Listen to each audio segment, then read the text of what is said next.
Кышкы суукка карабай күн сайын минтип, тоо башынан көтөрүлгөн Фатима Алтынбек кызы өз кичимекенди Кырчындан 4 чакырым алыстагы Арал айылындагы орто мектептин 5-классынын окутуусу. Анын жана курбу курдаштарынын буга чейинки жол азабын тарткан убаралары азыркысына салыштырмалуу алдаганча жеңилди. Себеби жалпысын жарга таккан сасык тумоонун кесепетинен билим уясы убактылуу жабылып, сабактар онлайн түрүндө өтүүдө.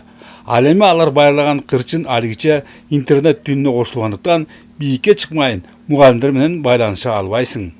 Бизди болсо эже болсо 15-нде карантинге тараткан. Биз үйдөн антина тартпай, ушу кырга келип сабак окуйбуз.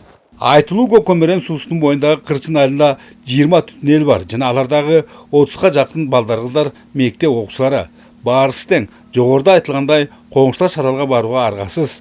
Тилекке каршы оору сыркоо көйгөндөн билим очогу жабылып, аңгектен качышканы менен дөңгөккө кабылып отурушат. Эже үй тапшырма текшересизби? Ооба, үй тапшырманы азыр текшерип анан эметип жөнөтүп коем. Анткени менин соткама мектепке келген арам түшүп атпайбы силердин жибергениңер. 3 классташ болуп окуйбуз. Бияка келип окуйбуз. Эко бияка келип атып ооруп калды. Үйдөн интернет тартса жакшы болмок. Биз каникулга тараганбыз. Анан биз телефонубуз жок. Көптөн бери эми онлайн окуй элекпиз. Мамам деле телефону бар болчу, ошо менен окумакпыз. Анан мамам ошо Бишкекке кетип ооруп, анан биз онлайн окуй албай калдык. Бүгүнкү компьютерлик технологиялык заманда мына ушундай жаңылыштарга кабылышкан чүлпөлөрдүн келечектерине ата-энелер кыжаалат. Элетте жашашканы менен хур дегенде алакандай үлүс жерлери жок. Ага кошумча таза суунун азабын тартышкан кырчынтар буга да ыраазы болуп, интернет дегенде эки көздөрү төрт.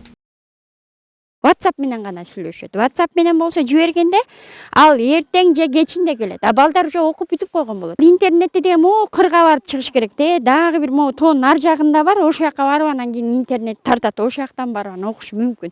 Бирок кыштын күнү балдар аякка барбайт да. Баш оорубандын Кудай менен эмниши бар. Кырчындагы кыйын жагдай дала жолу жазылып, Борбордогу ак үйдүн 7-кабатына чейин жөнөтүлсө да, же ак же көк деген жооп алегиче жок. Акимге кайрылганбыз, 2 жолу ооз эки түрдө барганбыз. Аким болсо Кыргыз Телекомдун Жумгалдагы филиалынын башчысына айтам, тарттырып берем, чара көрөм деген. Бирок ошол бойдон жооп жок. Биз кыскасы унутта калганбыз.